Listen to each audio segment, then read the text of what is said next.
මට දාන්න බලන්න මෙතන තියෙනවානේ පහක් පහෙන් කීයක් වාගේ හරිද කියලා.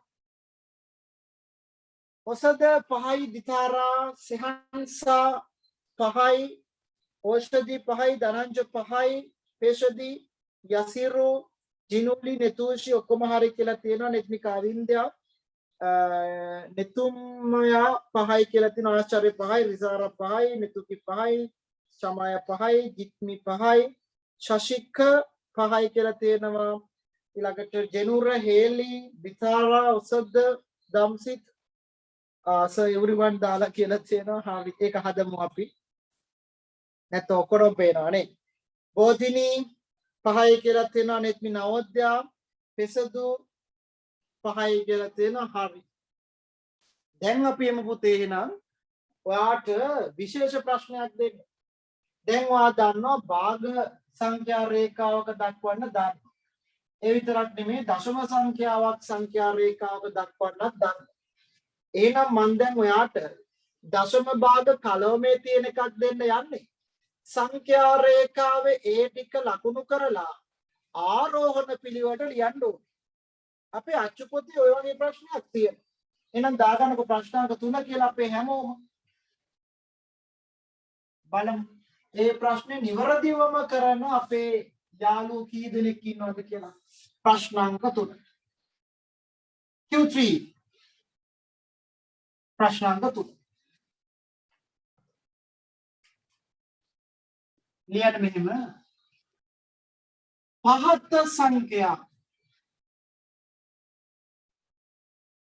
පහත සංඛ්‍යා කමාවක් දාලා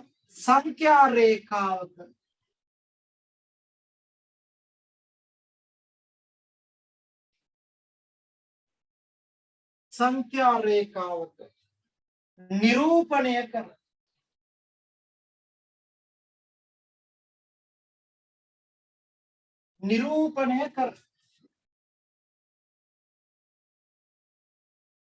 එමගින්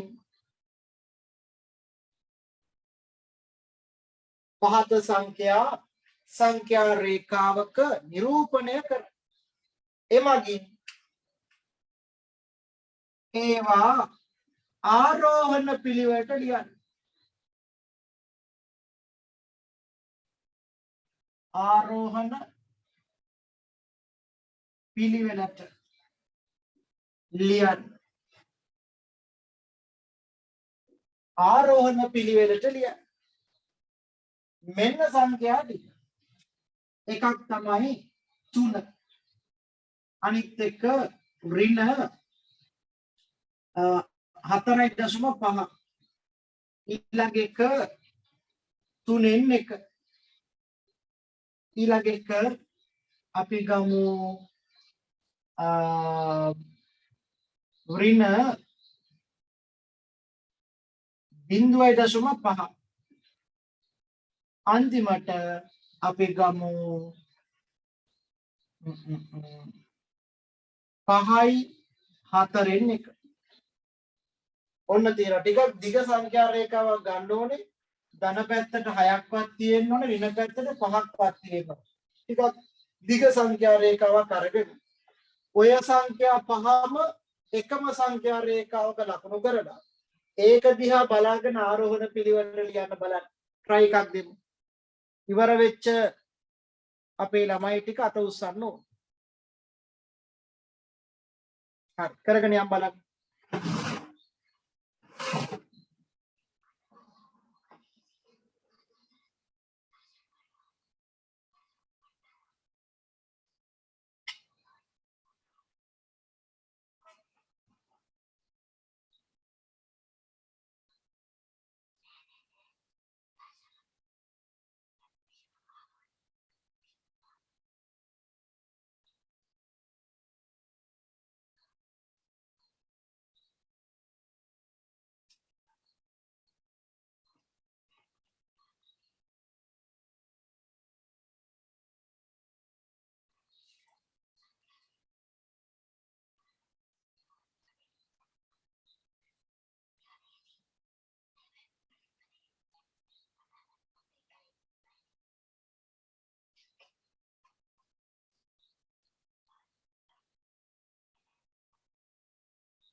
ඉවර වෙච්ච දරුවෝ ටික අත උස්සන්න ඕනේ.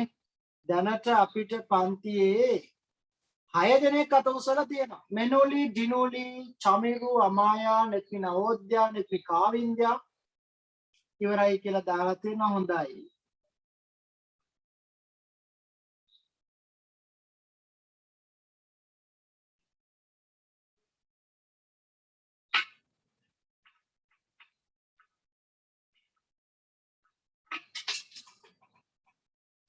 ඊළඟට පෙසදු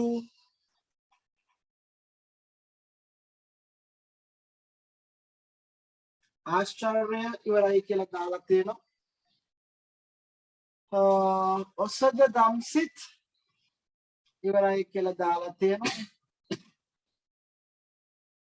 ඊළඟට මනුල් ඉවරයි කියලා දාලා තියෙනවා. ඇත්තටම මේ චමිරු ඔයාට ඔය සිස්ටම් එක කවුද කියලා දුන්නේ? ඒ කියන්නේ වැඩ කරනවා කියලා පේන්න ඔය විදිහට තිබ්බනම් හරි කියලා. ඉස්කෝලෙන්ද කිව්වේ? ඒක හරි සාර්ථක ක්‍රමයක් නේ.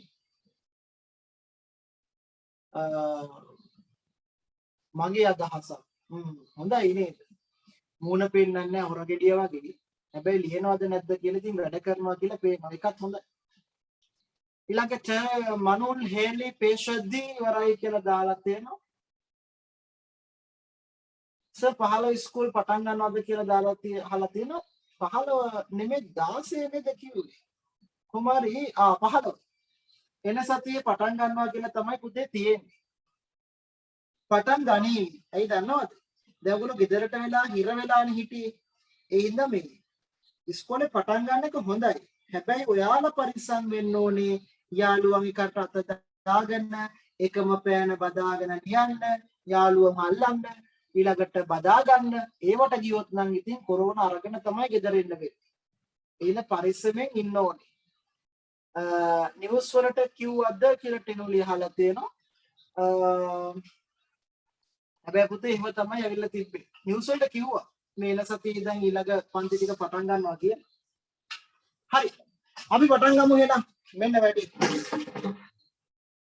කටේ දාලා තියෙනවා නෙත්නි නවෝදය උත්තර ටික. හරි පුතේ දාලා තියෙන උත්තර. මේ බලන්න වැඩි. මෙන්න සංඛ්‍යා රේඛාව. ඒක හරියද ඉන්නේ. මම ඔය අඩිරූල් ඔක්කොම ටික ක්ලාස් එකෙන් ගිහින් තිබ්බා. ඊට මෙට ගෙනියන අමාරු. හරි. හිතන්න මේ සංඛ්‍යා රේඛාව කියලා. මේ මැද හරිය බිංදුව ඇති.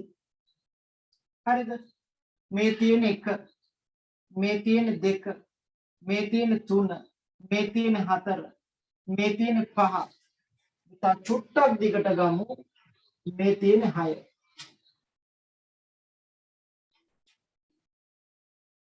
හරි. මේ පැත්තට ඍණ සංඛ්‍යා තියෙනවා. මේක ඍණ 1, මේක ඍණ 2, මේක ඍණ 3, මේක ඍණ 4, මේක ඍණ 5. හරි. දැන් අපි ඔය සංඛ්‍යා රේඛාවේ මේකේ ඉලක්ක ලකුණු කරන්න යන්නේ මුලින්ම තියෙන 3. මේ තියෙන ඒක 3. ඕනනම් උඩින් දාන්න පුළුවන් ඒක නම් පේනවා. නමුත් මම කෝකට කීතලයක් දාලා ලියන්නම් කොහේ තියෙන 3. ඊළඟට 4.5 ඍණ 4.5. ඍණ පැත්තට 4ක් ගියා 0.5ක් කියන්නේ ඊළඟ කොටසේ හරි මැද්දනේ පුතේ. 0.5 කියන්නේ භාගය කියන්නේ. හරි මැද්ද. ඒ හින්දා හරි මැද්ද උම ලකුණු කළා නම් ඇති. අර කෑලි 10කට බෙදලා 5ක් ගන්න ඕනේ 0.5 කියන්නේ හරි මැද්ද. මේ තියෙන්නේ ඍණ 4.5. ඊළඟට 3න් 1 මම ඔයාලට කිව්වා පූර්ණ සංඛ්‍යා නෑ කියන්නේ ඔය 0.1 ගියන් තමයි තියෙන්නේ. නිකම්ම භාග සංඛ්‍යාවක් කියන්නේ 0.1 ගියක් කියන්නේ. එතකොට 3න් 1 කියන්නේ මෙයාව සමාන කෑලි 3කට ඔහොම බෙදලා ඒකේ පළවෙනි එක ඔන්න ඕක. මෙන්න තියෙනවා පුතේ 3න් 1.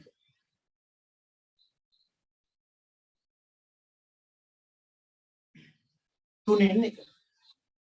ඊළඟට ඍණ 0.5. ආයක කොහෙද?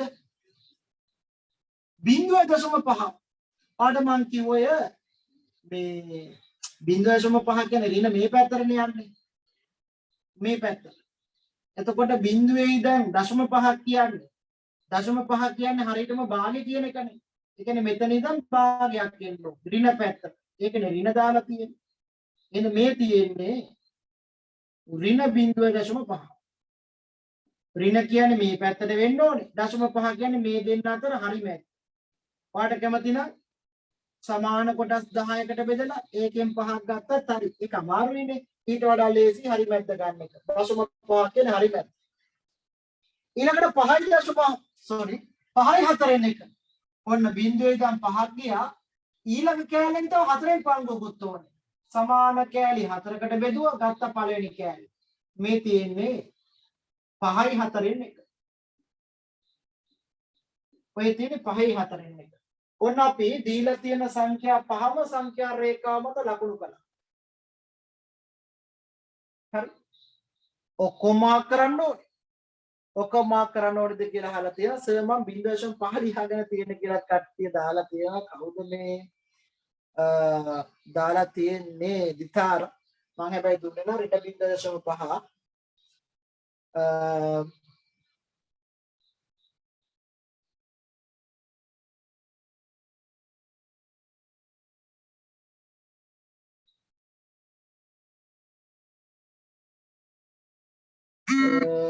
සර් කවකාටට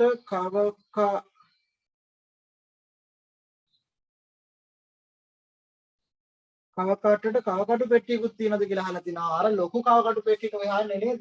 ඔව් ලොකු කවකාටට ලොකු කවකටු පෙට්ටියකුත් තියෙනවා තමයි. හරි ඉස්කෝලේ වල ටීචර් කෙන් හරි සර් කෙන් හරි අහන්නකෝ ගණන් උගන්නන. එයා ගාව තියෙන ලොකු කවකටු පෙට්ටිය. හරි. ඔන්න මම දැන් ලකුණු කළා සංඛ්‍යා ටික ආරෝහණ පිළිවෙල ලියන්න. ඔයා දන්නා පුතේ මේ ලකුණු කරපු එකේ චූටි මේක තියෙන වම් අත පැත්තෙමනේ. මෙහෙ තමයි චූටි මේක. එහෙනම් චූටි මේක 4.5. හරිද? ඊළඟට ලොකු එක ඍණ 0.5. ඊළඟට ලොකු එක 3න් එක. ඊළඟට ලොකු එක 3. ඊළඟට ලොකු එක 5යි 4න් එක. මම ලකුණු දෙන විදිය කියන්නද? මෙහෙමයි. මේ කෑලි පහ හරියට ලකුණු කළා නම් ලකුණු 5ක් වාට දෙන්න. එහෙකට එක බැගින් ලකුණු 5යි. මේ උත්තරේ නිවැරදිව ලියලා තියෙනවා නම් ලකුණු 2ක් දෙනවා. උත්තරේ නිවැරදිව ලියලා තියෙනවා. දාගන්න බලන්න ඔයාට මේ ප්‍රශ්නෙට 7න් කීයක් තියෙනවද කියලා. දාන විතරක් මදි. ඔයා මට chat එකේ දාන්න ඕනේ. සමීරු, නික්මි, ඊළඟට පේෂදී, ඕෂදී, නතුෂි ඔක්කොම හරි කියලා තියෙනවා. 7න් 7ම තියෙනවා කියලා. දැන් වැරදි තියෙන කට්ටිය හදා ගන්න ඕනේ. රිසාරා, චමායා, නික්මි, කාවින්ද්‍යා, මිච්චිතුකි, නෙතුකි, හේලි, ආචාර්ය ඔක්කොම හරි කියලා තියෙනවා. මෙනුලි, ධනංජ, ජෙනුර 7න් 7ම හරි කියලා තියෙනවා. ජිත්මි, මනුල්, දිතාරා 0.5ට හරි දාන්නද කියලා අහලා තියෙනවා. දැනට දාගමු. හැබැයි ඉතින් මෙහෙමයි අහලා තියෙන එක තියෙන්න ඕනේ ගන්න.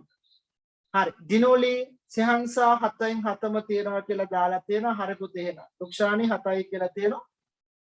ඔන්න එහෙනම් දැන් ඔයාලට පුළුවන් ඔය සංඛ්‍යා රේඛාව මත භාග දශම නිරූපණය කරන්න කවුද ලොකු කවුද පොඩි කියලා කියන්නත් දන්නවා.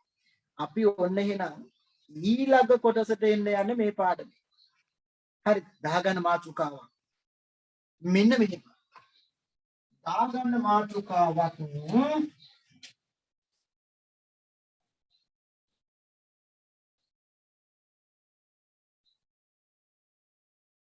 මාතෘකාව දාගන්න අසමානතාවයක් අසමාන කමක් නෑ ගමුකෝ. අසමානතාවයක්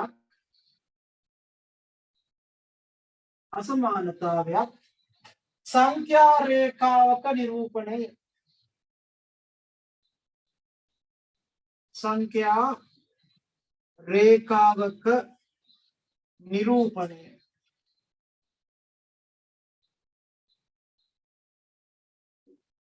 ඔන්න ඊළඟ අනුමාතෘකාව අසමානතාවයක් සංඛ්‍යා රේඛාවක නිරූපණය.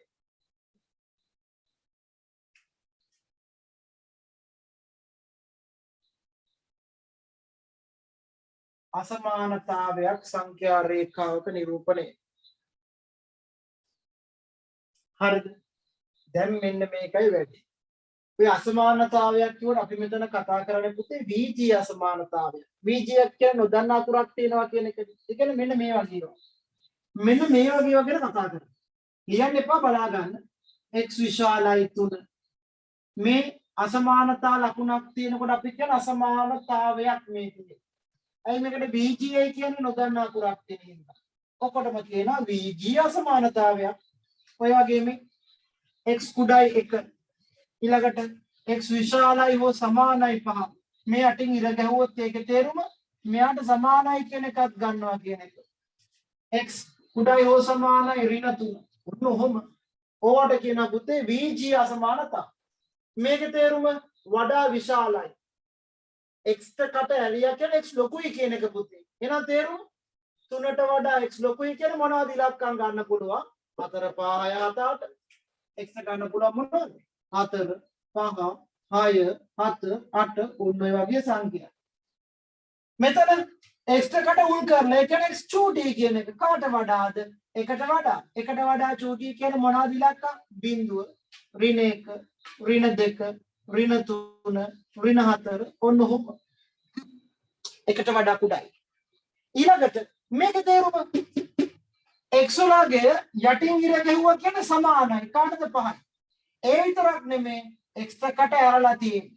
සමාන වෙලත් මදි. තව x කියන්නේ x ලොකු වෙන්නත් පුළුවන්. මේ බලන්නකෝ. සමාන වුණාම හරිය කෙනින්ද 5 ගන්න පුළුවන්. x ලොකුයි කියන හින්දා මෙයාට වඩා ලොකු ටිකක් හරි 6 7 8 9 ඔය වගේ ගොඩාක් ලියන්න පුළුවන්. මේකේ තේරුම x ඍණ 3ට සමානද? ඍණ 3 ගන්න පුළුවන්. හැබැයි x එකට උල් කරලා x එකට උල් කළාගෙන x චූටි මෙයාට වඩා කියන එක. ඍණ 3ට වඩා චූටි කියන්නේ තව තවත් මෙහෙට යනවා කියන එකනේ. ඒ කියන්නේ ඍණ 4 ඍණ 5 ඍණ 6 කිය තව තව චූටි වෙනවා. ඔන්න අසමානතාවයේ අදහස. ඔය වගේ නොදන්නා අකුරකුත් තියෙන අසමානතා ලකුණකුත් තියෙන එකට අපි කියනවා පුතේ VG අසමානතාවය. දැන් අපි මොකද්ද කරන්න යන්නේ? සංඛ්‍යා රේඛාවේ පෙන්නන්න යන්නේ. සංඛ්‍යා රේඛාවේ පෙන්නන්න යන්නේ. හරි. අපි මෙහෙම ගමු උදාහරණයක්. හරි.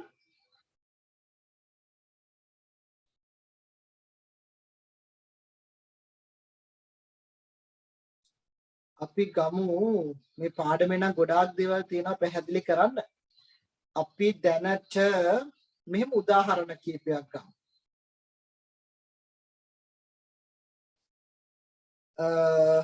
අපි ගමු ලියනු එක්සැම්පල් කියලා. එක්සැම්පල්.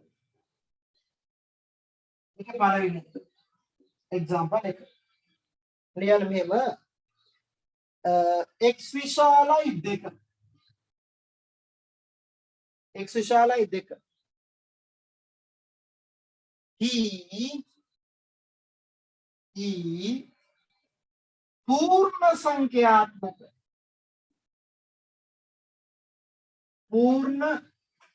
संख्यात्मक ඔය පූර්ණ සංඛ්‍යාත්මක කියන්නේ පුතේ නිකිල කියන එක. 1 2 3 4 5 6 කියන පූර්ණ සංඛ්‍යා දශම භාග නැති ඒවා. ඒවට තමයි අපි නිකිල කියන්නේ. ඍණ වෙන්නත් පුළුවන්. ඍණ 1 ඍණ 2 ඍණ 3 කියන්නේ නිකිල තමයි. පූර්ණ සංඛ්‍යාත්මක විසදුම් කුලක විසදුම් කුලකය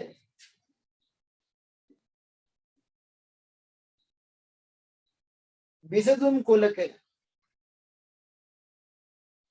හරි. නැත්තම් විසදුම් කිව්වත් හරි. කුලකය කියලා කියන වසන වෙන්න දැන් විසදුම් කුලකය. සංඛ්‍යා රේඛාවක දක්වන්න. සංඛ්‍යා රේඛාවක දක්වන්න.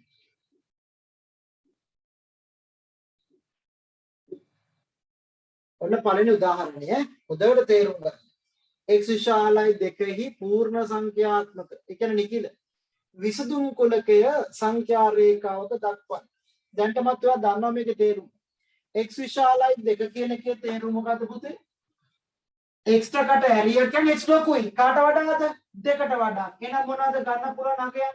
3 4 5 6 7. ඕවා තමයි විසඳුම් කුලකයේ තියෙන ඒවා. විසඳුම්. ඕවා තමයි x ගන්න පුළුවන් අගය. ඔය ටික සංඛ්‍යා රේඛාවේ දක්වන්න කියන්නේ. මෙන්න සංඛ්‍යා රේඛාව. මේ කොයි හරි තැනක බිංදුව ඇති. එතකොට මේ පැත්තට ඉරන්නේ 1 2 3 4 5 6 7 මෙහෙ ඇති. දැන් x ගන්න පුළුවන් අගයන් තමයි පුතේ විසඳුම් කියලා කියන්නේ. x වලගේ 2කට වඩා ලොකුයි කිව්වම මෙන්න ගන්න පුළුවන් විසඳුම්. පූර්ණ සංඛ්‍යාත්මක විසඳුම් කිව්වෙන්න පූර්ණ සංඛ්‍යා විතරයි. දශම භාග ගන්නෙ නැහැ. 3 කියන එක ගැලපෙනවානේ පාට කළා 3. 4 කියන එකත් හරිනේ පාට කළා 4. 5ත් හරි 6ත් හරි 7ත් හරි 8 9 තිබ්බනම් ඒවත් හරි. තියෙන ප්‍රමාණය විතරක් ඉතින් පාට කරලා ගමු. නැත්නම් ඉතින් ඕක දිගට මෙතන තියෙන්න මේ පන්ති ඉවර වෙනකම්. පැහැදිලිද බලන්න? x විසඳුම් කිව්වම ඔය ඔලුවට දාන්න ඕනේ x ගන්න පුළුවන් ඒව මොනවද? 2කට වඩා විශාලයි කියන 3 4 5යි. ඔය පූර්ණ සංඛ්‍යා රේඛාවක දක්වන්න කිව්වෙන්න අර ඉලක්කම් ටික පාට කරන්න තියෙන ඕම. ඔච්චරයි. හිතන්නකෝ ඔය 8 9 කියලා ඇඳ කියලා. ඒවත් එතකොට පාට වෙන්න ඕනේ. තියෙන ඔක්කොම ටික පාට වෙන්න ඕනේ 2කට වැඩි ඒවා. හරි. ඉක්මනට මේක ලියා ගන්න. ඉක්මනට ඕක ලියා ගන්න.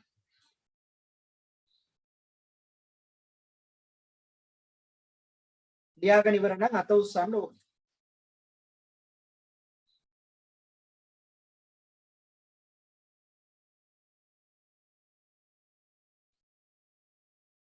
ලියාගෙන ඉවර නම් අත උස්සන්න.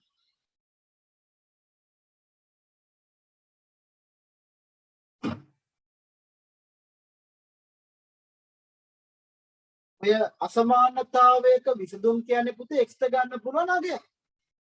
සංඛ්‍යා රේඛාවක දක්වන්න කිව්වම මේ ටික ඩොට් ගදා දාන්න තියෙන ලේසි. මහා ලොකු දෙයක් නෑනේ ඕකේ.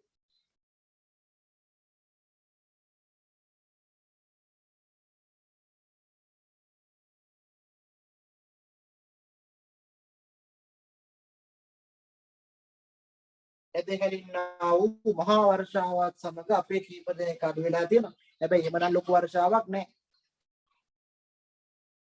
පොඩි වර්ෂාවක් තියෙන හැබැයි ඉතින් කීප දෙනෙක් අඩු වෙලා තියෙනවා. දැන් ඉන්නේ 49. නේද?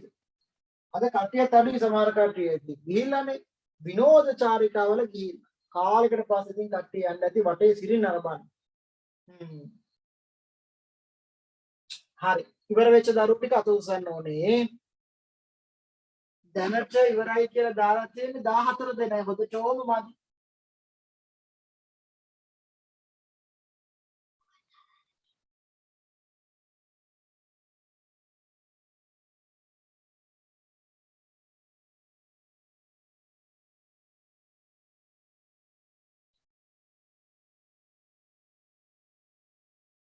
හරි. එහෙනම් අපි යමු දෙවෙනි උදාහරණයට. හිතන්න ඔයාලට මෙහෙම දුන්නොත් මම මේක වෙනස් කරන්න ඔයා ආපහු ලියන්න ඕනේ. ප්‍රශ්නාංක 2 නැත්නම් උදාහරණ 2. ඔයාලට දෙනවා මෙහෙම x කුඩායි හෝ සමානයි 3. x කුඩායි හෝ සමානයි 3හි පූර්ණ සංඛ්‍යාත්මක නැත්නම් නිකිල විසඳුම් කුලකයේ සංඛ්‍යා රේඛාවක දක්වන කිව්වොත්.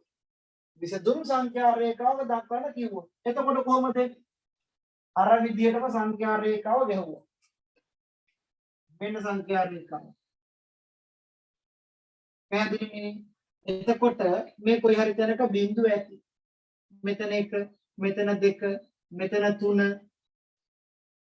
මෙතන 4. මේ පැත්තේ ඍණ 1, ඍණ 2, ඍණ 3 ඔහොම ඇති. මේ ඇති ඔච්චර පොඩක් ඕනේ නෑ. මම පහ දක්වා ගන්නම්කෝ. හරි. දැන් මෙතන මොකද්ද මේ කියන්නේ? x කියන එක කුඩායි හෝ සමානයි 3. x කියන එක 3ට සමාන තියෙන හින්දා x වලට 3 ගන්න පුළුවන්. හැබැයි කට උල් කරලා තියෙන හින්දා 3ට අඩු ඒවා ගන්නත් පුළුවන්. 2 1 බිංදුව ඍණ 1 ඕවන්නේ තියෙන නිකිල සංඛ්‍යා. ඔය ඔක්කොම ටික දැන් මේකේ මාක් කරන්න ඕනේ. 3 මාක් කළා. ඇයි 3 මාක් කළේ පුතේ? සමාන ලකුණ තියෙන හින්දා තුනට කුඩායි කියන හින්දා 2 1 බිංදුව ඍණ 1 ඍණ 2 ඍණ 3 තව තිබ්බනම් ඒ ඔක්කොම මාක් කරන්න පුළුවන්. හරි ඔය ඇදලා තියෙන තැනට වෙනකම් මාක් කරගෙන යන්න තියෙනවා. හරි ඕකත් ඔයා නිර්මාණය කරගන්න දෙවෙනි උදාහරණෙක නේ. උදාහරණ දෙක මම පුතේ මේ පොඩ කියලා දෙන්න ඔන්ලයින් නිසා. දැන් ක්ලාස් එක පටන් ගත්තාම නම් ඉතින් ඔය ඔක්කොම මම නෝට් එකක් විදියට දෙන්නේ නැහැ. ඔයාලට කියලා දෙනවා අපි ගණන් හදලා. දැනට ඉතින් අපි පොඩ ලියමු. ලියන කොටත් හොඳට මතක හිටිනවනේ. ඒකයි මම මේ හැම එකටම උදාහරණ දීදී ඔයාලට ලියවන්නේ.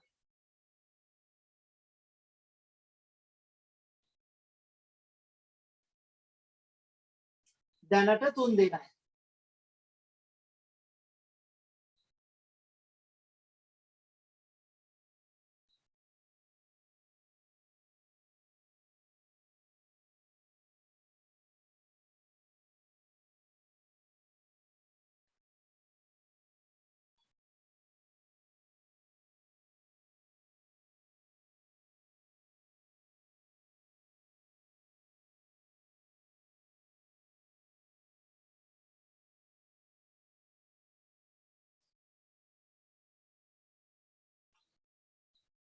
හරි තාම 13 දෙනා ඉවරයි කියලා දාලා තියෙන ඉක්මනට පුතේ.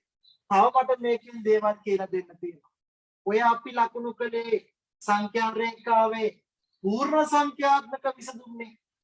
කොහොම පූර්ණ සංඛ්‍යාත්මක කියන වචනේ නැත්නම් නිකිල කියන වචනේ නැත්නම් කොහොමද අසමානතාවයක් නිරූපණය කරන්න කියලා තේරුම් ගන්න යන්න. ඊළඟ එක ලේසි. සර් මම ප්‍රශ්නයක් දැම්මා සර්ගේ නම්බර් එකට ගාන හදලා දුන්නේ නෑ නේ කියලා දාලා තියෙනවා. මොකද්ද ප්‍රශ්නේ? මම දකින්න නැති පුතේ මට හැබැයි ඒක අපව අමතක වුණා. මම බලන්නම් මොකද්ද ප්‍රශ්නේ කියලා. හරි? අපිට බැයිද පාට පැන්සල් එකකින් මාක් කරන්න කියලා සයන්ස් අහලා තියෙනවා. ඉතින් බැරි කමක් නෑ. නමුත් ඕනේ නෑ පුතේ. හරි. ඔයාගෙන් ඔය තියෙන පැන්සලෙන්ම මාක් කරන්න. ලේසිනේ ඔය. මරදුනත් මකන්න හරි පුළුවන්. හරි. දැන් ගොඩාක් කට්ටිය ඉවරද කියලා මම හිතනවා. මේ අහන්නකෝ ඊළඟට උදාහරණ 3. example number 3. බලා ගන්නකො එතකොට කතන්දරේ. example number 3. ඊළඟට මෙහෙම දෙනවා. x විශාලයි 1. කි විසඳුම්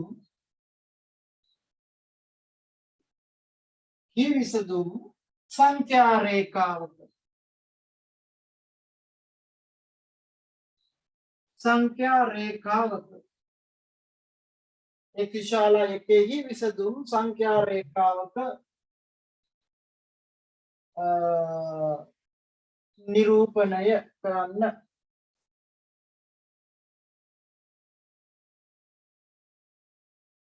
නිරූපණය කරන්න. උදාහරණ 3.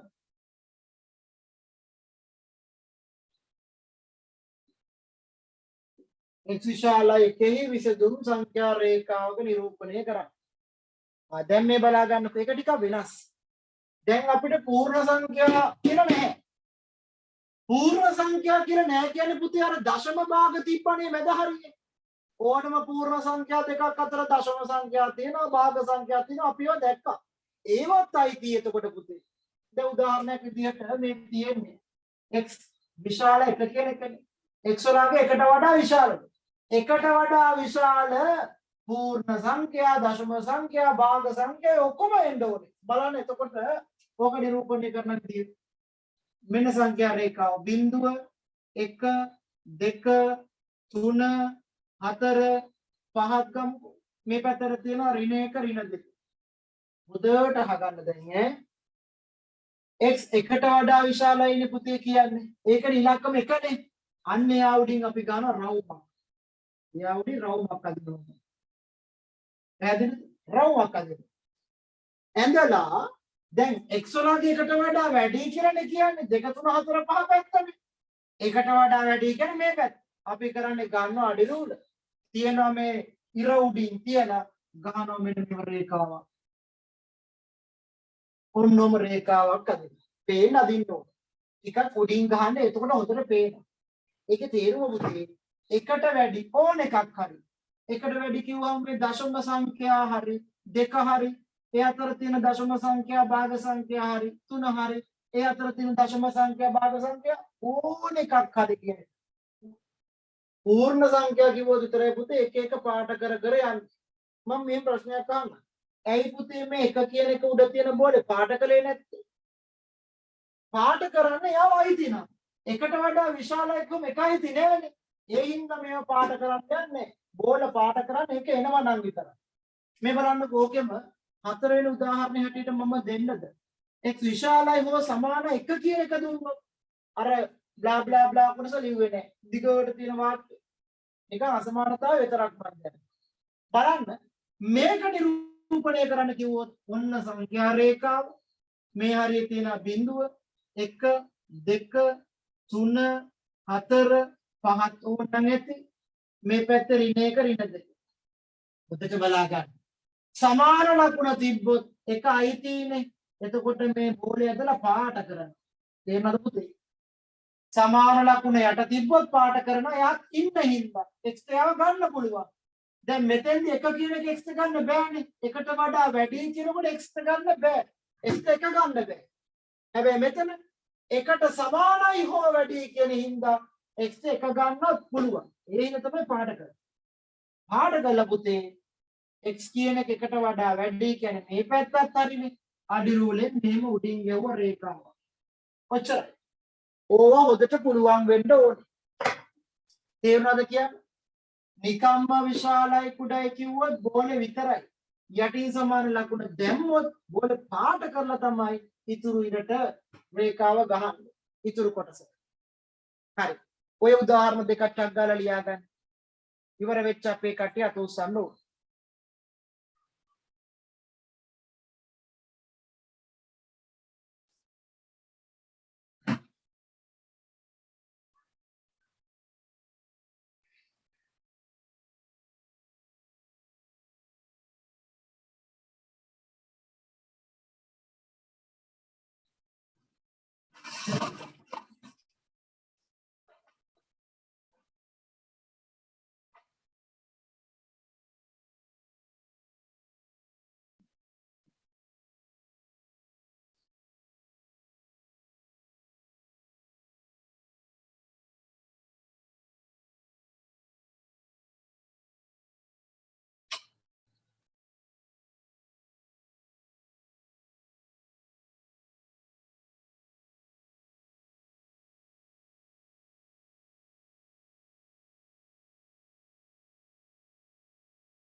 හරි දැනට ඉවරයි කියලා අත උස්සලා තියෙන කට්ටිය ආපසරේ අත උස්සමු ඔන්නම අත ඔක්කොම පල්ලයට දාන්න ඉවර වෙච්ච කට්ටිය අත උස්සන්න බලන්න ඔක්කොම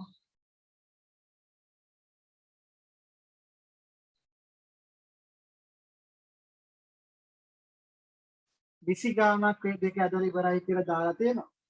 පුතේ මේ ඊළඟ කොටස මම ඔයාට අච්චු පොතේ තියෙන උදාහරණය පැහැදිලි කරන්න. හේතුව තමයි දැන් අපිට ලොකු වෙලාවක් ගිහිල්ලා තියෙනවානේ. තව විනාඩි 4යි තියෙන රීකනෙක්ට් වෙන්න. ඒ කියන්නේ මේ සෙෂන් එකත් ඉවරයි ක්ලාස් එක ඉවර වෙන්න කිව්තු. පොඩ්ඩක් මම මේ ස්ක්‍රීන් එක ෂෙයා කරන්නම් බලන්න පුතේ. මෙන්න මේ කොටස තේරෙනවද කියලා දැන් අපි කතා කරපු කොටස මේ තියෙන්නේ. මෙන්න මේ ටික බලන්න. නිදසුන 1 මානව ස්ක්‍රීන් එක පේනවනේ හැමෝටම. මෙම තියෙන්නේ පළවෙනි රෝම ඉලක්කම. x විශාල එකෙහි පූර්ණ සංඛ්‍යාත්මය විසඳුම් කුලකය සංඛ්‍යා රේඛාව මත ලකුණු කරන්න. මෙන්න ඒකට උත්තරය. x විශාල එක කිව්වහම එකට වඩා වැඩි වෙන x වලගෙන් මොනවද එහෙනම්? පූර්ණ සංඛ්‍යා කියන හින්දා 2 3 4 5 6 7 දැක්කනේ?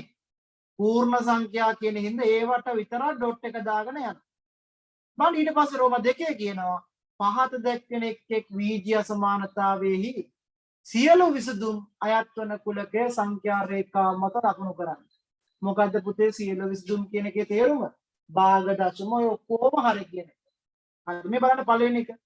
x කුඩායිලු 3:00මාරට වඩා. මුලින්ම 3:00මාර හොයා ගන්න ඕනේ. මේ තියෙන 3 මාර කියන්නේ මේ 3ට පස්සේ තියෙන කොටසෙන් භාගයක් ගත්තා කියන එක. මේ අරන් තියෙන්නේ. බලන්න පුතේ මෙතන කුඩයි කිව්ව මිසක් සමානයි කිව්වේ නෑනේ. ඒ හින්දා ඔය 3:00මාරින් බෝලේ ඇඳ පාට කළේ නෑ. ඊට වඩා x කියන එක කුඩයි. කට උල් කළානේ තියෙන x ට.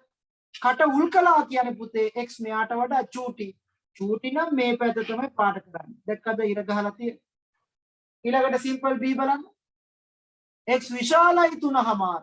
3:00මාර මේකම තමයි. විශාලයි කිව්වහම ඉතින් ඊට වඩා වැඩි වෙන්න එපා 4 5 6 ඒ පැත්ත. ඒක පාට කරලා තියෙනවා. හරි. ඕනනම් මෙතන ඊතලයකුත් දාන්න පුළුවන්. ඒක දැම්මයි නැහැ කියලා නෑ මේ බලන්න. අර තව දිගට පාට කරනවා කියලා පේනන්න තමයි ඊතල දාලා තියෙන්නේ. ඒකත් අපි දාමු. ඊළඟට බලන්න c x කුඩයි හෝ සමානයි 3:00මාර. දැන් ඔන්න 3:00මාර මේක තමයි සමාන ලකුණ තියෙන හින්දා බෝලේ පාට කරනවා පුතේ. කුඩයි කියන හින්දා චූටි පැත්තට රේඛාවක් ගහලා ඊතලයේ දාන්න. ඒක තවදුරටත් යනවා කියලා පේන්න. අනිත් එකත් එහෙමයි d x විශාලයි හෝ සමානයි 3:00මාර. මෙතන 3:00මාර සමාන ලකුණ තියෙන හින්දා පාට කරලා තියෙනවා. x වලට කට වැඩි කරලා තියෙන්නේ, ඇරලා තියෙන්නේ. ඒ කියන්නේ 3:00මාරට වඩා x ලොකුයි කියන මේක. ඒක පැහැදිලි ඇති කියලා මම හිතනවා. එහෙනම් මෙන්න ගෙදර වැඩි. ඔයා 25 දෙක අභ්‍යාසයයි 25 එක අභ්‍යාසය සම්පූර්ණ කරන්න ඕන. මේ තියෙන්නේ 25 දෙක අභ්‍යාසය. ලේසිම ලේසි පුතේ එච්චර වෙලාවක් යන්නේ වාට දැම්ම කරලා දාන්න පුළුවන්. හරි. ඔය සරල රේඛා මත අසමානතා නිරූපණය තවදුරටත් කියන කොටස මම ඊළඟ දවස් සාකච්ඡා කරන්නම්. මේ පාඩම දිග පාඩමක් නේ. ඔය තව ටිකක් ඔය සරල රේඛාව ගැන කතා කරලා අපිට තියෙන පුතේ මේ කාර්ඩිසීය තලයේ මත ඛණ්ඩාංක ලකුණු කරන ඒවාත් ඉගෙන ගන්න. ඊට පස්සේ තමයි ඔය පාඩම ඉවර වෙන්නේ. වැඩ ගොඩාක් තියෙනවා. ඊළඟ සතියේත් ඔය පාඩම කරන්න පුළුවන්. හරි. ඔය පාඩමට පස්සේ අපිට තියෙන්නේ ත්‍රිකෝණ නිර්මාණයේ පාඩම, නිර්මාණ පාඩම, කවකටු පැන්සල්, කවකටු පෙට්ටි දැම්මතියා රෙඩි කර ගන්න අපිට අවශ්‍ය වෙනවා. හරි පුතේ එහෙනම් අද දවසේ වුණ අපි අලුත් පාඩමක් පටන් ගත්තා. සංඛ්‍යා රේඛාව හා කාර්ටීසිය තලය. සංඛ්‍යා රේඛාව කියන්නේ මොකක්ද කියලා ඉගෙන ගත්තා. කාර්ටීසිය තලය මතක් කරගත්තා. ඊට පස්සේ සංඛ්‍යා රේඛාවේ භාගයක් කොහොමද දශමයක් කොහොමද නිරූපණය කරන්න කියලා ඉගෙන ගත්තා. ඊට අමතරව වීජීය අසමානතාවයක පූර්ණ සංඛ්‍යාත්මක කුලකය කොහොමද නිරූපණය කරන්නේ? සියලු විසඳුම් කොහොමද නිරූපණය කරන්නේ කියලා ඉගෙන ගත්තා. ලේසි සරලයි ගේමක් නෑ. 25 1 25 2 කියන අභ්‍යාස දෙක කරලා සම්පූර්ණ කරන්න. අපි ඊළඟ දවසේ මුණ ගැහෙමු. මම ක්ලාස් එකේද නැත්නම් කොහොමද කරන්නේ කියලා වාට කියන්න. දැන් මේ සතියේ ප්‍රශ්න කීපෙකුත් තිබ්බ හින්දා තමයි මම ඔය ක්ලාස් එකේ පටන් ගත්තේ නැත්තේ. අපහසු කට්ටිය ඉන්නවා නම් මම ඒගොල්ලන්ට ඔන්ලයින් කරන්න, අනිත් කට්ටියට ක්ලාස් එකේ කරන්න. එහෙනම් ජය වේවා. අපි ඊළඟ